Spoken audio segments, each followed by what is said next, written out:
continue. Because Lifter LMS is designed as a plugin with WordPress. So I think you get my point. It's perfect compatibility, and that was his point to me. Now, as far as subject matter, I have long-term goals, 2 to 5 years, to create courses spanning a broad range of topics, core academic content, ELA, math, science, social studies, etc., as well as religion, Christian ministry, politics, dealing with issues of culture, and doing it in a way that really I was so encouraged. I'm digressing here, but that's okay. I'm so encouraged because when I had a class around the time my fellow classmates in EDU 709 had our class last year with Dr. Jessica in the summer, almost a year ago, maybe 9 months ago, 10 months ago. It was actually a year ago right now. I was in spring 2 of 2018. I was in a class with this incredible man who I just have respect for, the instructor. I forget his name, but he was a superintendent in Georgia for a school district, and he's retired. And he's been with CMU Global Campus for longer than he's been retired. So he was toward the end of his career. He was actually an online professor with CMU. But the point is, I had him for a class. Maybe you've had this. I'm sure you have. The issues in educational technology, not to be confused with the class I had with Dr. Tim years ago. That deals with educational technology issues, like specifically about how we use technology. What are those issues? No, this was just critical issues in education. So it really had nothing to do with educational technology, but it was related, of course. But that course was amazing, and I learned about dialectic reasoning, which the Greeks, like almost everything, they kind of instituted into human society in terms of knowledge. And this ability to use dialectic reasoning, while not true in you can't use it in every aspect of life. Like I can't say, I'm going to use dialectic reasoning to say whether or not I'll love my son. That's just not going to fly. And in terms of our convictions, as a Christian myself, I'm not going to negotiate on whether or not I believe the Lord Jesus Christ is the hope of humanity.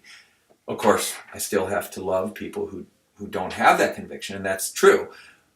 But with that much said, dialectic reasoning is amazing. And it really inspired me when I had that class. And yes, I think that's going to affect my career in terms of my desire, to write, to be an author, and do things as a teacher and an educator.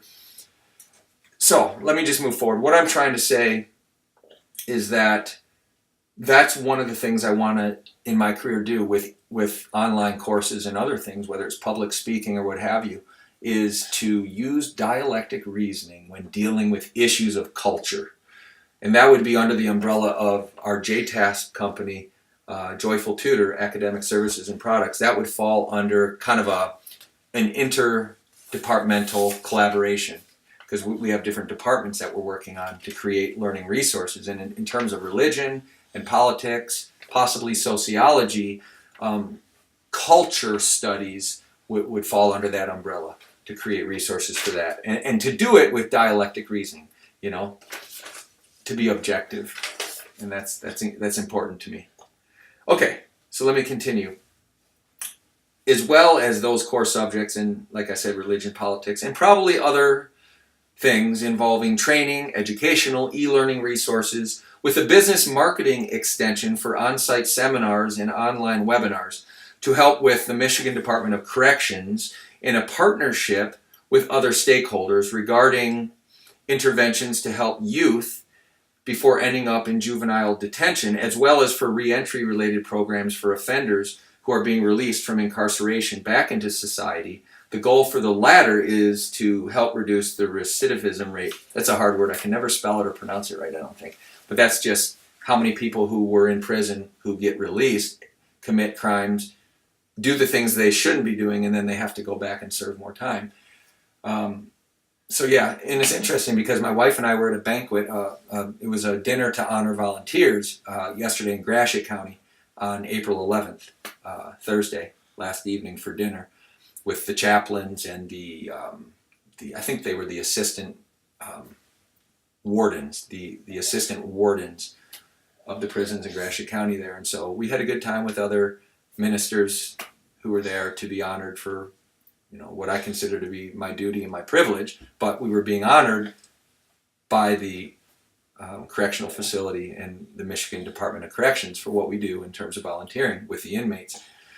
But what I'm trying to say is that is important to me, what I just read about as I was responding to Ben's question about kind of my career trajectory and what I'm trying to do and what it entails. And I was sharing with one of the, like I said, I think he was an assistant. He's an assistant warden at the prison. And by the way, he told me his wife is a teacher, a first grade teacher. And I think she's working on, she's starting a master's at Central Michigan University. He was telling me, his wife. And he has a daughter who's a junior. She's not in education like her mom, but she's studying as a college student at CMU right here in Mount Pleasant where we live.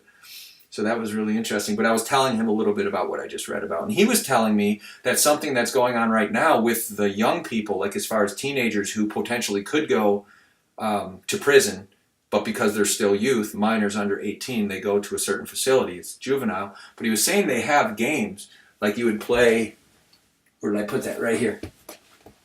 He was saying they have games where it actually teaches certain principles, like through playing games.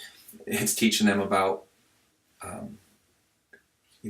anger management and different things they may need to be dealing with as far as to be helped from obviously the struggles that they've been through that led to put these teenagers where they're at. Okay, let me continue. I'm almost done. I want to wrap this up.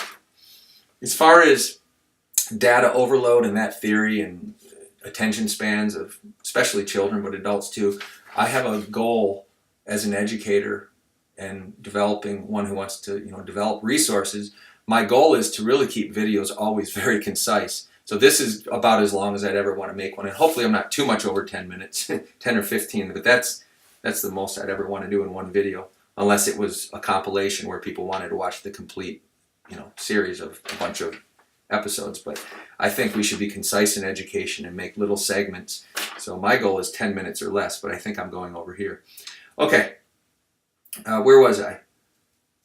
In terms of the next 12 to 24 months, in the short term, I want to develop ELA courses for grade 1 students where music functions as a bridge between standards, concepts, and student achievement. And Module 5 in EDU 709 is what I'm using to work on this in terms of course creation.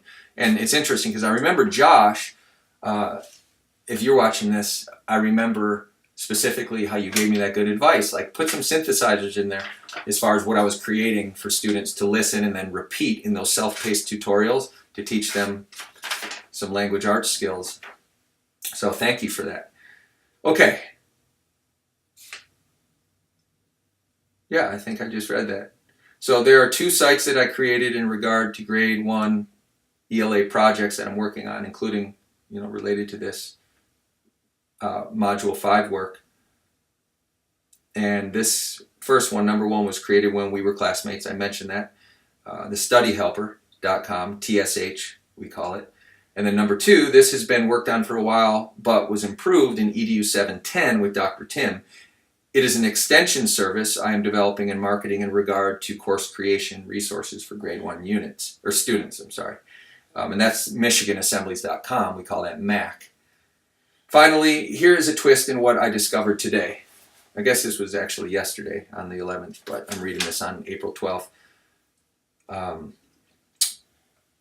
Regarding what I have been researching since before and during Module 4, I found another LMS company with a cloud-based software that seems to be more intuitive than Lifter LMS. Therefore, for the purpose of this class, over the next week and a half as we finish Module 5 with these 2 lessons, I think I will use this software and put my research on Lifter LMS on hold. Not because it is not a great product, but it may require more research before it can be used correctly.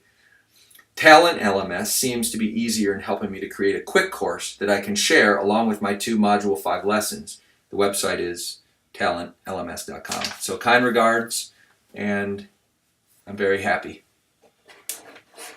As we say in Chinese, because I teach Chinese students English, so I've been learning as an online teacher, but we say kai xin. So I am happy, 我很开心.